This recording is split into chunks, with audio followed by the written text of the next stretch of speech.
BPL এ সবচেয়ে শক্তিশালী দল ফরচুন বরিশাল দলটার কোচ আমাদের সাথে আছেন। কোচ, আসলে আপনার দলটা যেটা সবাই বলে যে সবচেয়ে শক্তিশালী দল, সবচেয়ে বেশি তারকা আপনার দলটায়, এইটা কি আসলে কখনো কখনো একটু ক্রাইসিসের জায়গা তৈরি হয় কিনা দলে, যখন আপনি ধরেন কোনো একজন প্লেয়ারকে আপনি জানেন যে সে ক্যাপেবল এনাফ, বাট টিম কম্বিনেশনের কারণে বা আপনার অন্য তারকাদের সুযোগ দিতে গিয়ে কখনো কোনো খেলাতে পারছে না, সেটা বাইরে থেকে একটা প্রেশার ক্রিয়েট করে, বা ওই প্লেয়ারেরও বোঝে মানে মাঝে মাঝে মনে হয় কিনা যে আমি সুযোগ পাচ্ছি না, এগুলো ম্যানেজ করা একটু ডিফিকাল্ট কিনা? হ্যাঁ, ম্যানেজ ব্যাপারটা অন্য বিষয়। যেটা বলতেছেন যে প্রেশার টিমের, আমরা শুরুতেই প্রথম প্র্যাকটিসে আমরা এই জিনিসটা নিয়ে আলাপ করেছি যে এরকম একটা বড় টিম গঠন করতে হলে সবচেয়ে প্রবলেম কোথায় হয় যে যখন নাকি আপনি চ্যাম্পিয়নশিপ ফাইটে যাবেন বড় করে, তখন রিজার্ভ বেঞ্চটাও আপনার 19-20 থাকতে হয় যদি আপনি চ্যাম্পিয়ন হতে চান। সো রিজার্ভ বেঞ্চ যত স্ট্রং হবে আপনার টিম তত বুঝবেন যে ওই টিমটা অত বেশি স্ট্রং। সো সেই ক্ষেত্রে সবাই আমরা জেনে শুনে এরকম টিম করেছি। সো গতবার আমরা এখন ডিফেন্ডিং চ্যাম্পিয়ন, সো আমরা ওই জিনিসটা ধরে রাখার জন্য আমাদের টিমটা এরকম করা হয়েছে। সো এটা প্রেশার হচ্ছে যে আমরা বেশি এনজয় করছি যে এরকম একটা টিমে আমরা কাজ করছি, এবং প্লেয়াররাও হ্যাপি যে তারা এই টিমের প্রতিনিধিত্ব করছে। প্লেয়ারদের পারফরমেন্স এখন পর্যন্ত কেমন দেখছেন? যারা নিয়েছেন সবাই বেশ ভালো পারফর্ম করেছে। অ্যাজ এ কোচ আপনি কত নিয়েছেন? না, সেটা যদি বলবো, আমরা 5 ম্যাচের মধ্যে 3টা ম্যাচে জিতেছি। লাস্ট ম্যাচটা আমরা আনফর্চুনেটলি হেরে গিয়েছি, বাট স্যাটিসফ্যাকশানের তো শেষ নেই আসলে। বাট বলবো যে এখন পর্যন্ত পারফরমেন্স আরও বেটার আশা করি অ্যাজ এ কোচ। যেই টাইপের প্লেয়ার আমাদের টিমে খেলছে, যারা তাদের কাছ থেকে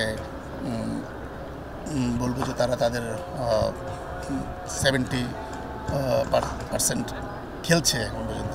আশা করি যে নেক্সট ম্যাচগুলোতে আরও আমরা 80-90% যদি পাই, ইনশাল্লাহ আমাদের ওই যে ল্যাকগুলো আছে এগুলো ফুলফিল হয়ে যাবে।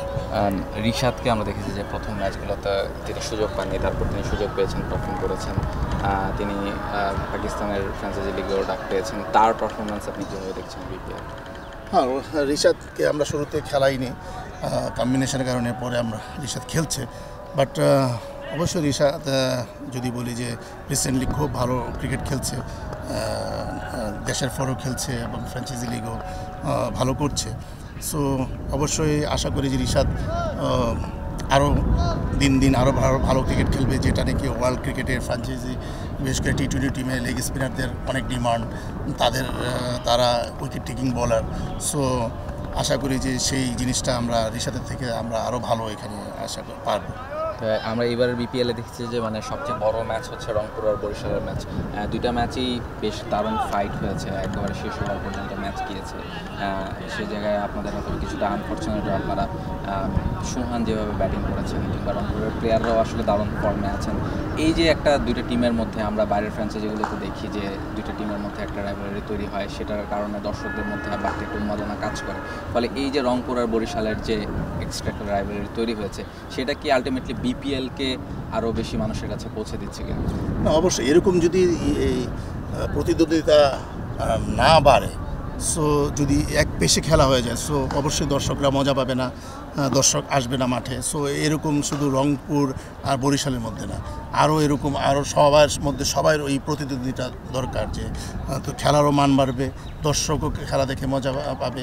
সো আশা করব যে দিন দিন এরকম আরও বেশি প্রতিদ্বন্দ্বিতা হবে, আরও বেশি টিম চ্যাম্পিয়নশিপের জন্য আগ্রহী হবে।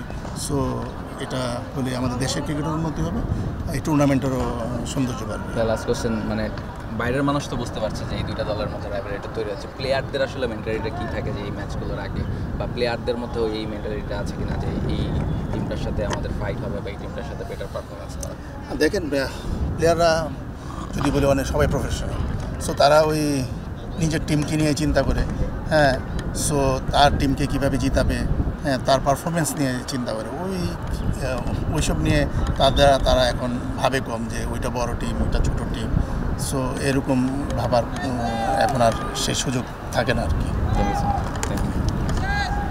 মিজানুর রহমান বাবুল দলের কোচ তিনি ছিলেন আমাদের সাথে এবং তিনি জানাচ্ছিলেন যে তার দলের অবস্থা কি, রিশাদকে নিয়ে তাদের প্ল্যান এবং এত তারকাকে কিভাবে সামলাচ্ছে দলটা সে ব্যাপারেও তিনি জানাচ্ছিলেন। এবং রংপুরের সাথে ফরচুন বরিশালের যে একটা ক্ল্যাশ তৈরি হয়েছে, দুই দলটার মধ্যে যে একটা রাইভালরি তৈরি হয়েছে, সেটাকে টিমগুলো কিভাবে দেখছে এবং সেটা আলটিমেটলি বিপিএলকে যে অ্যাজ এ টুর্নামেন্ট গ্রো করতে হেল্প করছে সেটাই আসলে এই কোচ বলছিলেন।